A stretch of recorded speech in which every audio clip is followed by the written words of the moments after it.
It's only a kick, a jump, a block. It's only a serve. It's only a tackle, a run. It's only for the fans. After all, it's only pressure. You got this. Adidas.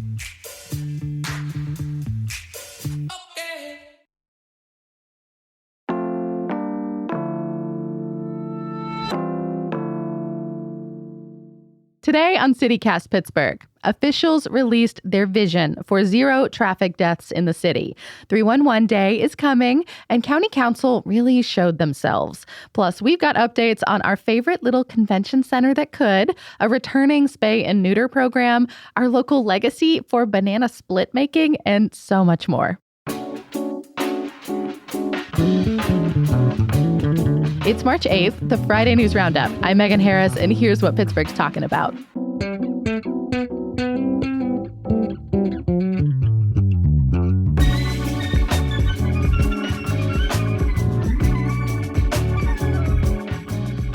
I'm with CityCast Pittsburgh's Francesca DeBecco. Hello. Hello. Happy Friday. Happy Friday. And welcoming back, producer Elizabeth Kama. You've been hanging with the Pittsburgh crew this week. Yes, that's been great. And happy International Women's Day to some of my favorite ladies. Yes. Thank you. We love our femme crew here. Happy to celebrate the day with you guys. And our sales guy, Owen. Oh, yeah. You too. Sorry, Owen. All Barbies, one Ken. Yes, perfect. Well, I think Francesca has a treat for everyone for International Women's Day. Yes. So a Western Pennsylvania town is getting inducted into the National Banana Hall of Fame. Do you know where and why? Megan, you can't play. This was in the newsletter you edited this week, so you already know. I do know. I don't know. This is hard. I don't know. Champion, PA. That's not a why, but I like the enthusiasm. Yeah, thanks for the guess. It's actually Latrobe, and it was inducted into Dole Food Company's National Banana Hall of Fame. I can't believe that's a real thing. It's kind of a thing. This is the first inductee class, right? Yes, there are 3 members inducted this time around. Latrobe is one of them because it is home of the banana split. The inventor, David Strickler, invented it in 1904. He was a soda jerk, so it's a cool little piece of Western Pennsylvania history. There's a lot of emotions playing across Elizabeth's face right now. I say it's a kind of because it's not a physical space. It's just kind of a virtual Hall of Fame. I don't know. The Banana Hall of Fame lives in our heart. Yeah, basically. So that's a little, fun news for a Westmoreland County town. I mean, I love a banana split. I'm not surprised that it's a Western PA thing. We love to put foods that don't necessarily belong together. A lot of our ice cream shops around here will actually give you discounts for banana splits if you BYO banana. It's great. You just told me this. That's Brewster's hilarious. does for sure, but I know I've seen signs like that in other places. Look for it. I wonder if Pages does. I feel like that's the kind of thing they could support. But they have so many bananas. Have you ever peeked in that shop? I mean, if you're not overwhelmed by all the ice creams and the burger smells, they're also like wall of bananas. Yeah, I also love the job title soda jerk. I personally am going to do a career pivot, I'm sorry, and try to become a soda jerk because that's incredible. My great uncle and great aunt met because he was a soda jerk behind the counter and she was just smitten as could be. It's amazing. That's adorable. That's so cute. And if you want to celebrate that banana split, Page's Dairy Mart opens today. It kind of signals the spring season. So it's a fun way to celebrate this achievement for Latrobe. Nothing says springtime in Pittsburgh like eating ice cream under a bridge. Yeah, absolutely. So longtime listeners of our podcast know that Fridays and some Tuesdays are usually when we don't really deep dive things. We sort of snorkel through 3 or 4 topics every week. But this time we are packing even more in because there have been so many updates to things that we have talked about in recent shows. Yeah. Elizabeth, want to kick us off with the first one? Absolutely. I'm so happy. This Pittsburgh moment, this legend, this icon of mid-sized venues, the Monroeville Convention Center, it is not just living on in our hearts. It is actually continuing to live on. It is not closing. Yes. That was the most dramatic way to say that.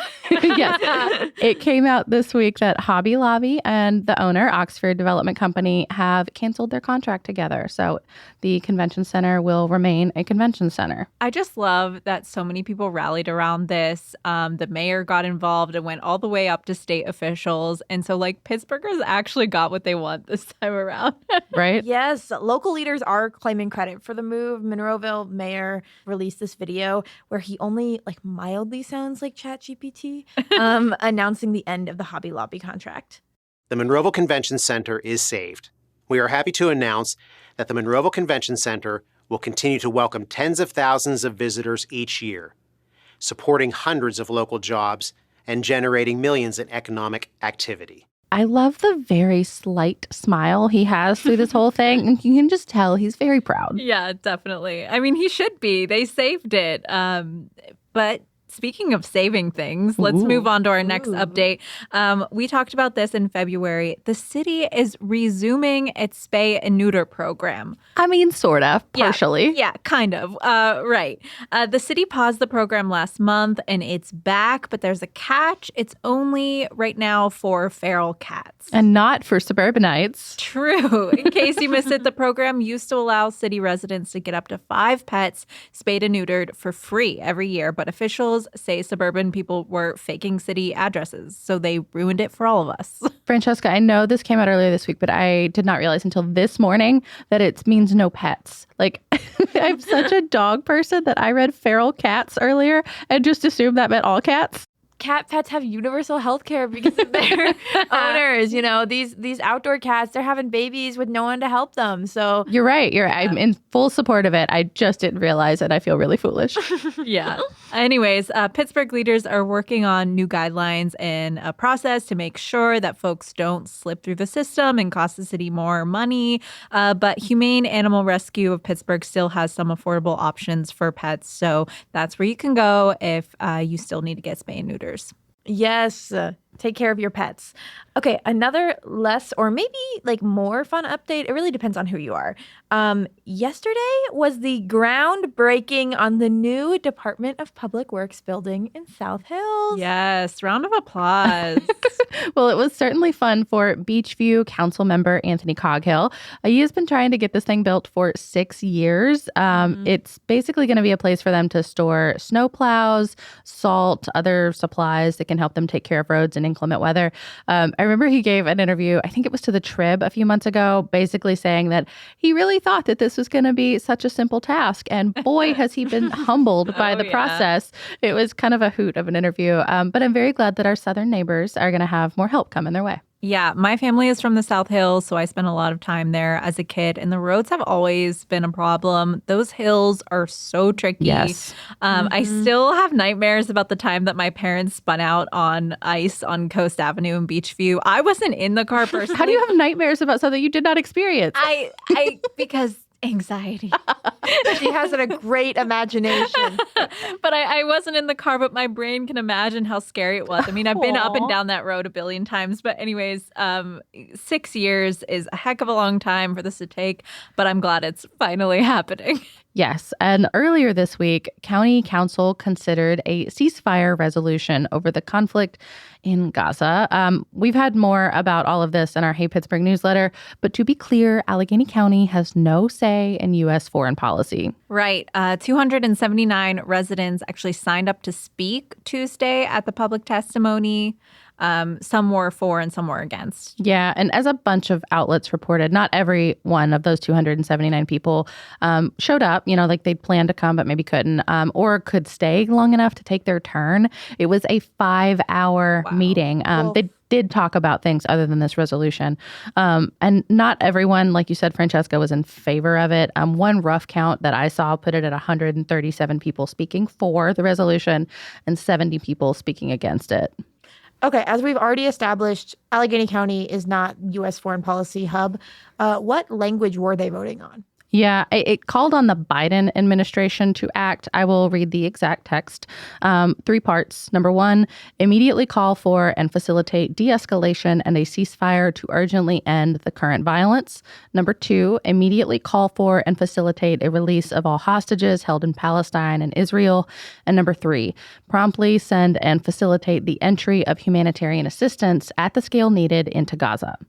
Yeah, ultimately, council voted it down 9-3. 2 people abstained and another was absent. It would have been a symbolic measure, of course, but these types of things can put pressure on federal officials. Yeah, and it sends a message to local residents about when our leaders are willing to speak out. And we have spoken out already on this exact topic. Back in October, County Council passed a resolution, quote, condemning Hamas and supporting justice and safety for the Israeli and Palestinian people, end quote. Huh. So they did this to themselves by starting the conversation.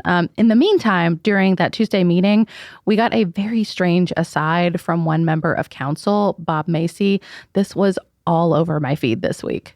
I don't want to be a conspiracy theorist, but on the other hand, here we have a situation where people in this country may have come here legally, may have had all the right papers, but may have came with a hidden agenda. And think about... Again, please be respectful.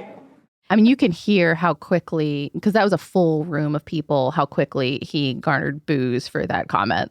Yeah, conspiracy theorists, hidden agendas. That's a lot of weighty language to be thrown around. Anytime you start a sentence with, I don't want to be a conspiracy theorist, but nothing good is going to come next, ever. You're inviting this, right? He's a public official, too. Yeah. And I know that this is just a few seconds from a 5-hour meeting. Maybe he said many other things. I do not know. But this is what made its way to my feed this week. And I think it speaks volumes about at least one member of council's feelings.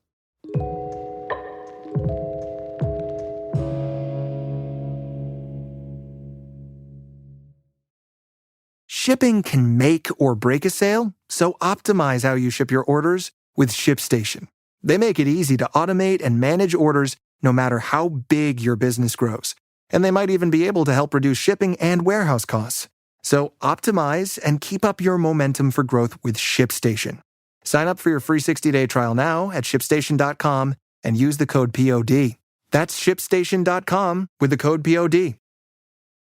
Does Monday at the office feel like a storm? Not with Microsoft Copilot.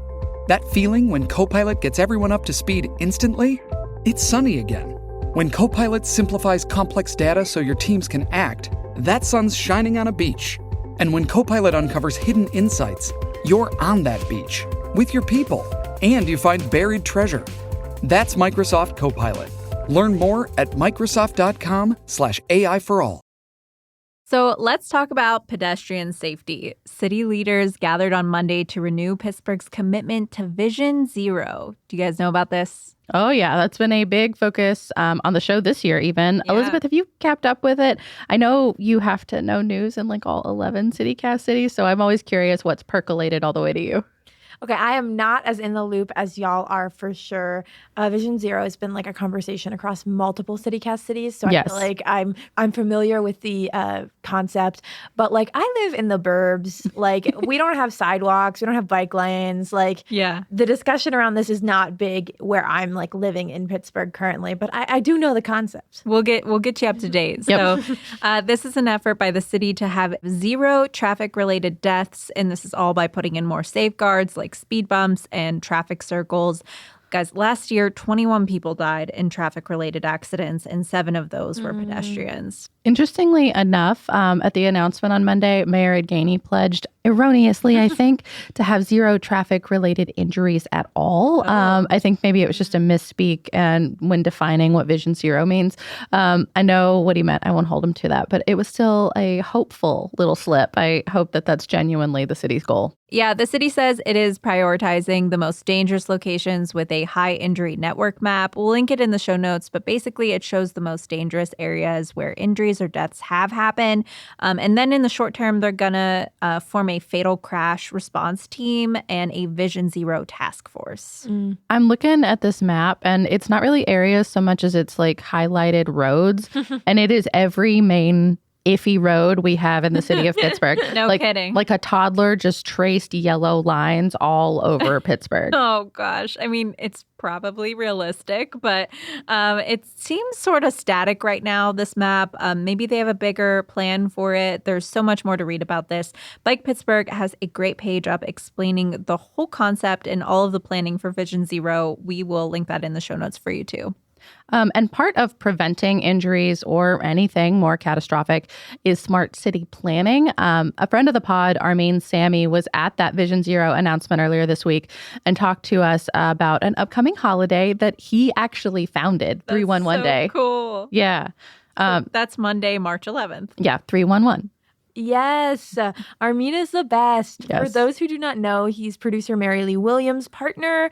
But long before we worked with her, we talked to Armin about his bicycle app, Dashcam for your bike. That's right. Yeah, Dashcam for your bike and the bike mount he has since invented to go with it are really cool. They let you record your rides on your phone. And if you encounter anything that you think the city should know about, you can save a little piece of the recording and file a report really easily. It's all integrated. And it also doesn't wear down your phone's battery life or hog its memory because if you choose not to keep the footage, it's just gone. So a lot of upsides, I think, to using it. That's so cool. What an inventor. Truly. So it could be like bad stuff, like someone being rude or putting you in a sketchy position that you're like sending to the city. All kinds of things. Yeah, it could be like a car parked in the bike lane when they're not supposed to, or of course, potholes. There's plenty of those. Always potholes. Yeah, he gave me so many great examples, like a limb down somewhere, like in the roadway or in the bike lane, a road sign turned the wrong way, even like in a construction zone where it might have gotten tapped and now it's twisted the wrong way, an overflowing trash can, a dead animal. Anything that you have eyes on that could make the city better if officials actually knew about it. He's actually partnered with the city on stuff like this in the past, including with the Department of Mobility and Infrastructure. Yeah, and on this coming Monday, he's inviting folks to ride with him to make some of these reports on 311 Day. Yeah, they're starting at 5 p.m. at St. Stanislaus Church for a 2-mile loop. So it'll be down Smallman along Penn Ave, up Stanwix along 3rd, then back along Penn and Smallman. And they're going to report any hazards that they see along the way. Yeah, he says that this stretch along Penn includes some of the most frequently obstructed bike lanes in the city. So it's probably a good opportunity to safely teach folks how to use the 311 system. I have to admit, I don't know how to use the system. A full tree came down on my road, and I just figured out another way to get home. Oh no! Instead of doing anything, I've heard about the 311 system, but I've never actually submitted something. So how do you use it? Well, first and foremost, only for non-emergencies. That's important. Emergencies are anything that needs a person to come and help you. That's when you call 911. Right. But for 311, Armin is a power user, but we also asked the city to explain it just in case. So there's a bunch of ways to file a report. You can call the system 311. You can go to the website, email them, text them, tweet at them, use the Myberg app, all kinds of stuff. The city says that they processed over 103,000 requests in 2023. And fun fact, anyone who files a report through Armin's dashcam.bike app, it CCs him on their 311 report. And he says he gets between 20 and 50 a day. Whoa, his inbox must be chaos. Yes, he says it is all 311. There was an example he gave the day that the snow fell like crazy. The city, I guess, didn't plow the bike lanes. And he said that one dashcam.bike user got so upset that they went to all the bike lanes in the city and filed about 130 reports a day for 2 days. I love petty people. I support that. And the city went to Armin and was like, we hear you. Can you please get your people to cool it for a few days? No, we cannot. No. Long live pettiness. Here's Armin. I'll never begrudge anyone for submitting 311 reports, but I perhaps won't encourage people to do it in that volume. I think selective reporting can be a little more effective. I don't begrudge anyone. I hope that I want them to. Send them all. Here's Armin again. One of our bigger successes was the concrete pills on Penn Ave. I call them pills. They're like these concrete ovals on the ground. And what that does is it really keeps cars out of the bike lane with concrete protection. This is something that Bike Pittsburgh has been advocating for about 10 years, and they weren't getting it done. Our users reported something like 800 cars in that bike lane over the course of 6 months. And with everybody together, that finally got installed, right? So it wasn't just the 311 reports, but those reports kind of aided the existing advocacy of other groups. And so getting concrete protection on Penn Ave is the thing I'm most proud of. Yeah, I filed a 311 report through the Myberg app once before. I talked to Elisa Grishman on the podcast in the past. She's the founder of Access Mob. It's a disability-focused organization, advocacy organization. They do a lot of work with the city to advocate for people and wheelchair users specifically. And they told me all about this and how easy it is. And they regularly submit reports through 311 and the Myberg app. So, Megan, have you ever filed a report? Yes, it was for a collection of trees that were on city property that were blocking sidewalks and like kind of a pain to walk around over the year. Oh no! I say over the years because I would take pictures regularly and post them. I think I did like 5 or 6 311 reports about this one thing, but it did get fixed. Yeah, it took like a year, and they probably have to wait and do it like a certain time of year because plant health. But I was so happy. I told everyone about it when my trees got pruned. Not my trees, their trees. Yeah, I feel like you can call them your trees. I felt personally responsible for their health and well-being after that. Well, are there any pro tips from Armin or from the city to getting a report fulfilled? Yes. Be patient, be nice, and be specific. So he says photos or videos can help. Also, being nice to the operators that have nothing to do with your problem. That also helps. Yes. That they'll go out of their way to help you fill out a successful report. And specificity about the problem can help too. Like, so Armin told me that he once filed a report about people ignoring a stop sign in his neighborhood, and they sent an officer to check it out at 2 a.m. Oh. So the next time he reported it, he asked them to please drop by and observe midday. Yeah. He said it may seem obvious to you that like somebody should check it out at a particular time or in certain circumstances, but in the triage of stuff that the city is working through every day, they may not think of it how you think of it. So just tell them everything you think they need to know. He also said that some people ask for really big stuff that the city has to find funding for, or they need to staff a particular way. So that stuff can take months or years. Like curb cuts, for example. I know Elisa talked about those. So in the meantime, some good news. The city says that they're working on some software improvements to the whole process, including another new app. Okay. So I guess we'll stay tuned for that. Yeah. And just to circle back to Vision Zero, filing these 311 reports can actually help with that too. Yes, one of the DOMI engineers, that's the Department of Mobility and Infrastructure, Panini Chowdhury, tried to explain it to council this week. So we do have some of those near-miss incident data access through our 311 system.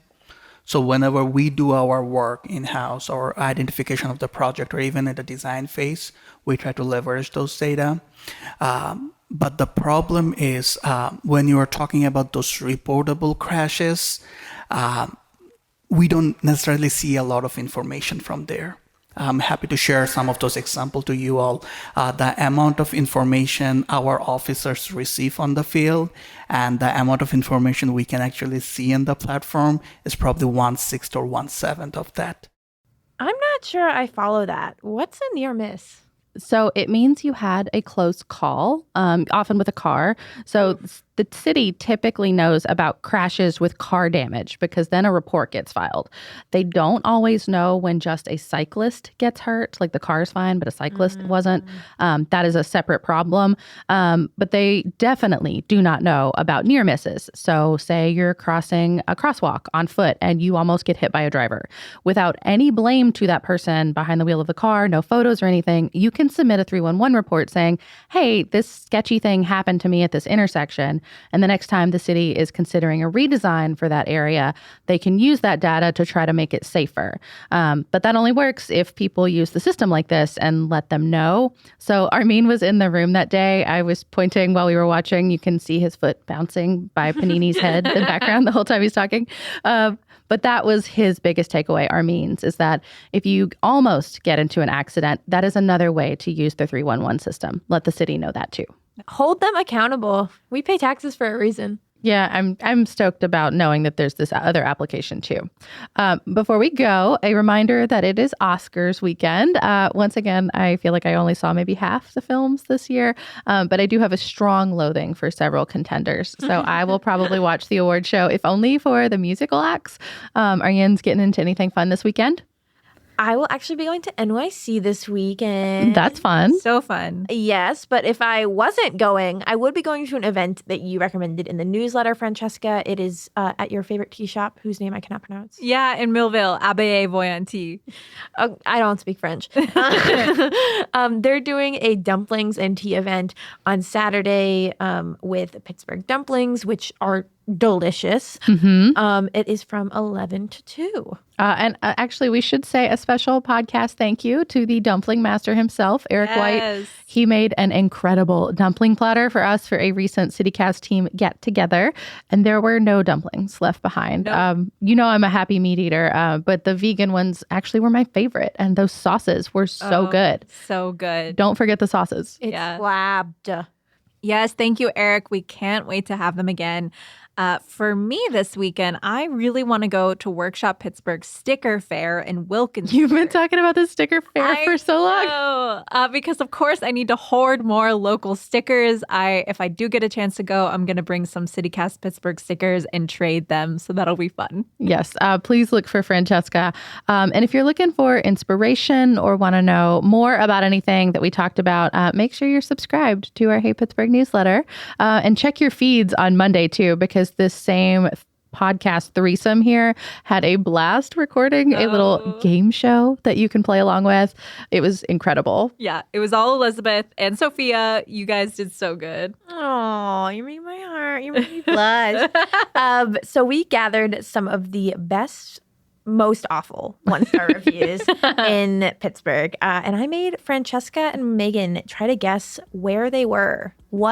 Tell me what Pittsburgh icon this is based on what their haters are complaining about. It was wonderful. It was also hard. Yeah, it was. Well, thank y'all so much. I hope you have a great weekend. Thanks. Thanks.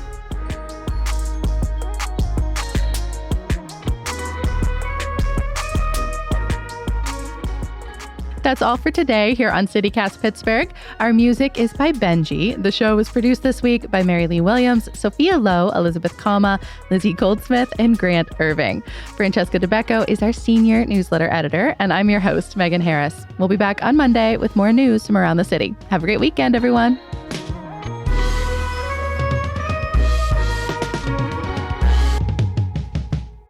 Are you going to do it in German? Armin ist die Besten. Für alles das kennen nicht. Ist Marlies Mann.